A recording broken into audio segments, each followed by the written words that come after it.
Hello hi नमस्ते। मैं प्रिया मौर्य स्वागत करती हूँ आप सभी का एक बार फिर से यूपी स्टडी दोस्त चैनल में। तो दोस्तों, आज की इस वीडियो लेक्चर में हम लोग क्लास 12th यूपी बोर्ड के एग्जाम में आने वाला बहुत ही इम्पोर्टेंट टॉपिक पढ़ेंगे, त्यागपथी खंड काव्य। चूंकि ये अलग अलग जिलों के लिए अलग अलग खंड काव्य आता है, तो आज हम लोग त्यागपथी खंड काव्य पढ़ेंगे, जो कि गोरखपुर और भी अन्य जिलों में जैसे लखीमपुर खीरी और अन्य अन्य जिलों में आते हैं। तो जिसके जिले में भी ये आता है वो बच्चे ये पढ़ेंगे अपना त्यागपथी खंड काव्य। ठीक है, तो बिना देर किए हम शुरू करेंगे और बहुत ही आसान से शब्दों में यहाँ पे हमने अपने नोट्स में नोट डाउन किया हुआ है और बिना रटे हमें बस समझना है। ये कहानी की तरह हम लोग एकदम समझेंगे इसको और बहुत ही अच्छे से ये पूरा हमें समझ में आने वाला है। ठीक है, तो आइए हम शुरू करते हैं। चूंकि त्यागपथी खंड काव्य जो है ये 5 सर्ग में बटा हुआ है, यानी कि कह सकते हैं कि 5 एपिसोड है इसका। ठीक है, तो सबसे पहले हम लोग पहला सर्ग पढ़ेंगे, प्रथम सर्ग, फिर द्वितीय, तृतीय, चतुर्थ और फिर पंचम सर्ग। ये 5 सर्गों में विभक्त है और सारे सर्ग कह सकते हैं एकदम कहानी की तरह है, बहुत ही अच्छे से समझ में आने वाला है। बिना देर किए शुरू करते हैं। ठीक है, यहाँ पे सबसे पहले हम शुरू करने से पहले ये लिखेंगे कि त्यागपथी खंड काव्य महान शासक हर्षवर्धन की जीवन कथा है, संबंधित है। इसका सारांश इस प्रकार से है। एक लाइन और लिखेंगे हम कि ये त्यागपथी खंड काव्य जो है वो रामेश्वर शुक्ल के द्वारा रचित खंड काव्य है। ठीक है, ये एक लाइन उसमें हम ऐड कर देंगे। तो आइए बिना देर किए हम अपना लाइन शुरू करते हैं। सबसे पहला यानी प्रथम सर्ग है, यानी कि फर्स्ट एपिसोड। इसमें क्या कहानी हुई है देखते हैं। राजकुमार हर्षवर्धन के पिता प्रभाकर वर्धन बुखार से पीड़ित थे, यानी कि हमारे मेन एक्टर कौन है, हर्षवर्धन है। इसमें उनके पिता का नाम है प्रभाकर वर्धन। तो उन्हें बुखार हुआ है। हर्षवर्धन उनका बहुत इलाज करवाते हैं, लेकिन वो ठीक नहीं होते हैं, परंतु वो ठीक नहीं होते हैं। हर्षवर्धन के बड़े भाई राज्यवर्धन, हर्षवर्धन के जो बड़े भैया हैं उनका नाम है राज्यवर्धन। ये मेन जो नाम है इसे याद रखिए। सबसे पहले हमारे हीरो जो है वो हर्षवर्धन है, उनके पिताजी का नाम है प्रभाकर वर्धन और उनके भैया जो है वो राज्यवर्धन है। हूणों से युद्ध करने के लिए गए थे। हर्षवर्धन की माता अपने पति की दशा देखकर आत्मदाह के लिए तैयार हो जाती हैं, यानी कि हर्षवर्धन की जो मम्मी है वो अपने पति की इस प्रकार की बीमारी को देख करके वो खुद का आत्मदाह करने के लिए खुद से ही वो स्वयं को मार देंगी, उसके लिए वो तैयार हो जाती हैं। हर्ष ने उन्हें बहुत समझाया पर वे नहीं मानी और हर्ष के पिता के मृत्यु से पूर्व ही वो आत्मदाह कर लेती हैं। यानी कि वो कहती हैं कि मैं आत्मदाह कर लूंगी और जो हर्षवर्धन है उन्हें समझाते हैं कि आप ऐसा मत करिए, लेकिन फिर भी वो नहीं मानती हैं और अभी उनके पिताजी की मृत्यु भी नहीं हुई थी, उससे पहले ही वो खुद का आत्मदाह कर लेती हैं। कुछ समय पश्चात राजा प्रभाकर वर्धन की भी मृत्यु हो जाती है, यानी कि पहले उनकी मम्मी जो है अपना आत्मदाह करती हैं, फिर उनके पिता यानी कि पापा जो है वो प्रभाकर वर्धन उनकी भी मृत्यु हो जाती है, चूंकि वो बीमार थे। अंतिम संस्कार कर हर्षवर्धन दुखी मन से राजमहल में लौट आते हैं। उन्हें इस बात की बड़ी चिंता है कि पिता की मृत्यु का समाचार सुनकर अनुजा बहन राज्यश्री, यहाँ पे एक नाम और आया राज्यश्री, इनकी बहन का नाम है, तथा अग्रज भाई राज्यवर्धन की क्या दशा होगी। तो ये था हमारा फर्स्ट एपिसोड, प्रथम सर्ग। इसमें हमने क्या पढ़ा कि राजकुमार हर्षवर्धन जो है उनके पिता प्रभाकर वर्धन को बुखार हुआ है, बहुत ज्यादा बुखार हुआ है और वो ठीक नहीं हो रहे हैं। तो उनकी मम्मी जो है वो ये डिसाइड करती हैं कि वो अपना खुद से ही वो आत्मदाह कर लेंगी और हर्षवर्धन के लाख समझाने पर भी वो नहीं मानती हैं और उनके पिता के यानी हर्षवर्धन के पिता के मरने से पूर्व ही वो खुद का आत्मदाह कर लेती हैं। उसके बाद उनके पिताजी मर जाते हैं। अंतिम संस्कार करके जब हर्षवर्धन घर आते हैं तो उन्हें इस बात की चिंता रहती है कि उनकी बहन राजश्री और उनके भाई राज्यवर्धन की क्या दशा होगी जब ये समाचार सुनेंगे कि उनके मम्मी और पापा दोनों ही इस दुनिया में अब नहीं है। ठीक है, आशा करते हैं आप लोगों को ये सर्ग जो है एकदम अच्छे से समझ में आ गया होगा। अब हमारा जो है दूसरा एपिसोड यानी द्वितीय सर्ग जो है वो समझते हैं कि इसमें अब क्या होता है। तो अब यह राज्यवर्धन, ये उनके राज्यवर्धन, यहाँ पे थोड़ा सा मिस्टेक हो गया है, ये राज्यवर्धन हूणों को परास्त कर सेना के साथ अपने नगर लौट आते हैं। यानी फर्स्ट एपिसोड में क्या हुआ है, प्रथम सर्ग में क्या हुआ है दोस्तों, कि वो लड़ने गए ना उनके भैया राज्यवर्धन, और उसके बाद वो सारी घटनाएं हो रही हैं। अब इसमें क्या है कि वो जो है राज्यवर्धन हूणों को परास्त कर सेना के साथ अपने नगर लौट आते हैं। शोक से डूबे हर्षवर्धन की दशा देख वे खूब रोते हैं। माता पिता की मृत्यु से शोकाकुल राज्यवर्धन वैराग्य लेने का निश्चय कर लेते हैं। यानी कि जब वो वहां से लड़ाई करके आते हैं तो और वो सुनते हैं कि मम्मी पापा अब नहीं रहे इस दुनिया में, तो ये डिसाइड करते हैं कि अब वो संन्यास ले लेंगे, जो राज्यवर्धन है, हर्षवर्धन के बड़े भैया। लेकिन तभी उन्हें समाचार मिलता है कि मालव राज ने उनकी छोटी बहन राजश्री के पति गृहवर्मन को मार डाला है। अब देखो, वो तो संन्यास लेना चाहते हैं, लेकिन तभी उनको ये समाचार मिल रहा है कि मालव राज एक राजा का नाम है, जो कि उनकी छोटी बहन राजश्री के पति गृहवर्मन, ये भी नाम हाईलाइटेड है, राजश्री की पति का नाम है गृहवर्मन, को मार डाला तथा राजश्री को कारागार में डाल दिया। राज्यवर्धन वैराग्य को भूल मालव राज का विनाश करने चल देते हैं। अब चूंकि उनकी बहन के पति को उन लोगों ने मार दिया है, तो वो संन्यास न लेने की जगह वो अब चले जाते हैं अपनी बहन के पति के पास बदला लेने की, हाँ तुमने ऐसा क्यों किया। राज्यवर्धन गौड़ नरेश को पराजित कर देते हैं, लेकिन गौड़ नरेश छलपूर्वक उनकी हत्या करवा देता है। अब यहाँ पे देखिए, वो मारने तो गए हैं उस मालवराज गौड़ नरेश को, वो हार भी जाता है, लेकिन फिर उसने चीटिंग करके उन्हें ही मार दिया। यानी कि अब राज्यवर्धन भी खत्म, वो भी मर गए। अब क्या होगा, हर्षवर्धन को जब ये समाचार मिलता है तो वो विशाल सेना लेकर मालवराज से युद्ध करने के लिए चल पड़ते हैं।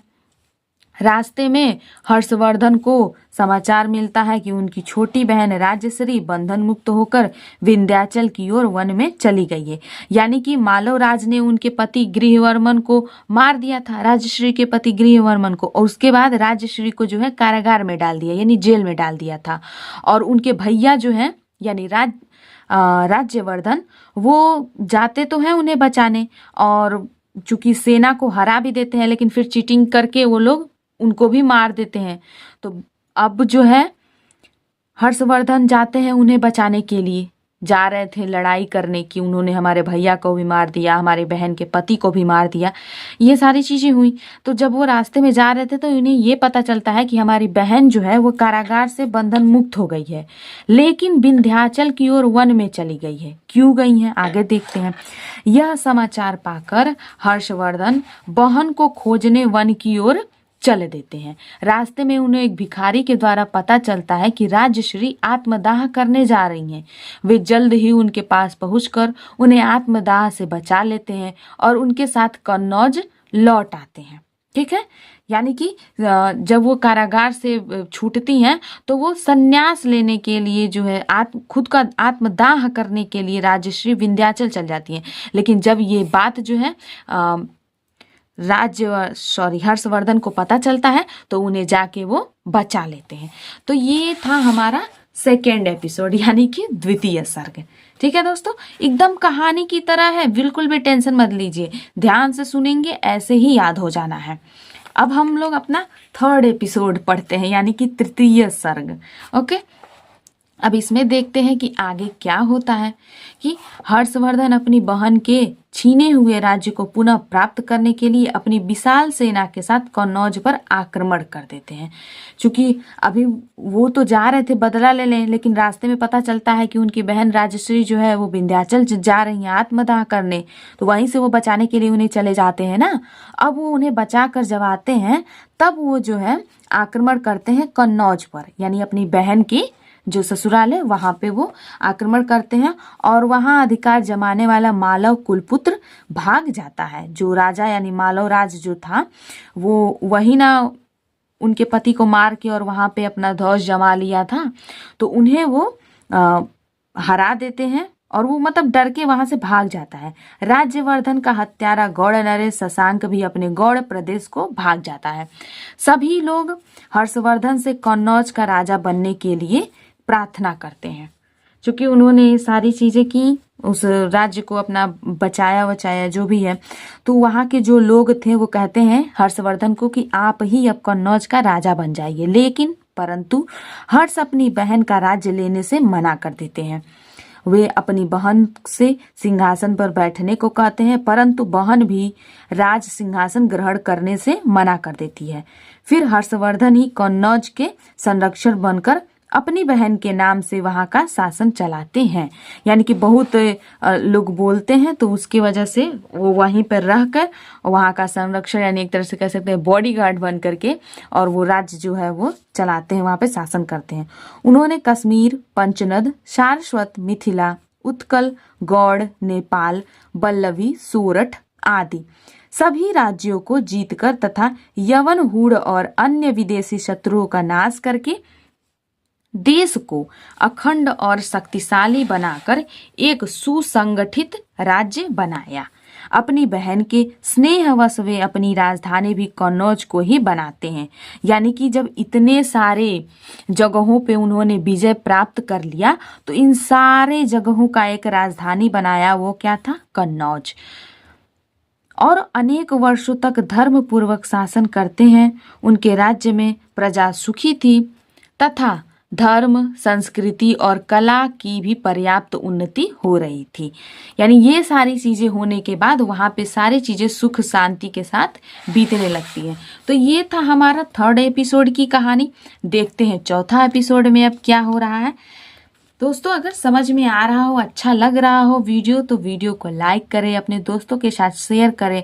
और हाँ, अगर आप हमारे चैनल यानी यूपी स्टडी दोस्त पे नए हैं तो हमारे चैनल को भी सब्सक्राइब जरूर करिए, ठीक है। और कमेंट बॉक्स में कमेंट करके ना बताना भूलें कि आपको हमारा पढ़ाया हुआ, हमारा समझाया हुआ कैसा लगता है।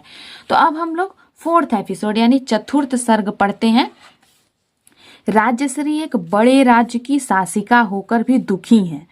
वह सब कुछ छोड़कर संन्यास लेना चाहती हैं। यानी कि सारी चीजें तो अब सही हो गई हैं, उनके राज्य में सब चीजें सब अच्छे तरीके से चल रही हैं, लेकिन जो राजश्री हैं ये अब भी बहुत ही सैड हैं, दुखी हैं। वह सब कुछ छोड़कर संन्यास लेना चाहती हैं। वह हर्षवर्धन से संन्यास ग्रहण करने की आज्ञा मांगने जाती हैं।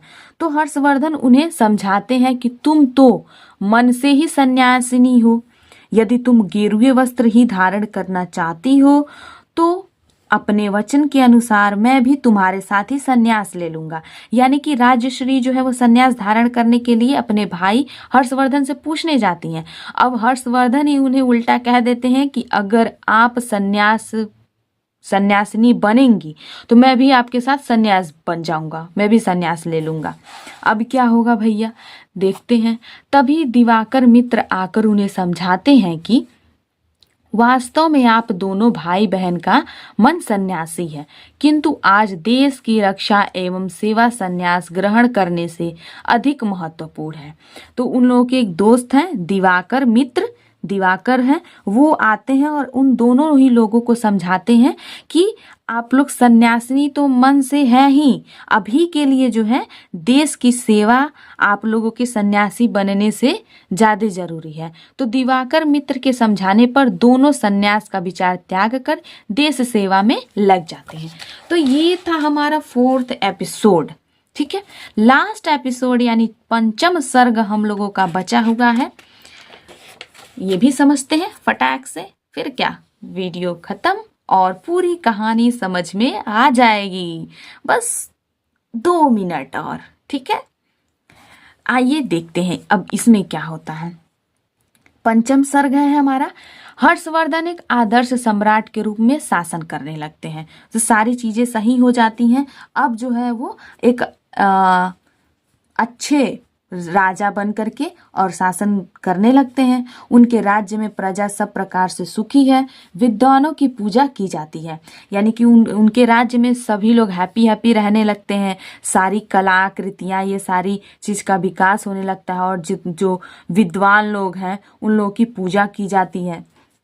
महाराज हर्षवर्धन सदैव जन कल्याण एवं शास्त्र चिंतन में लगे रहते हैं। अपने भाई के ऐसे धर्मानुशासन को देखकर राज्यश्री भी प्रसन्न रहती हैं।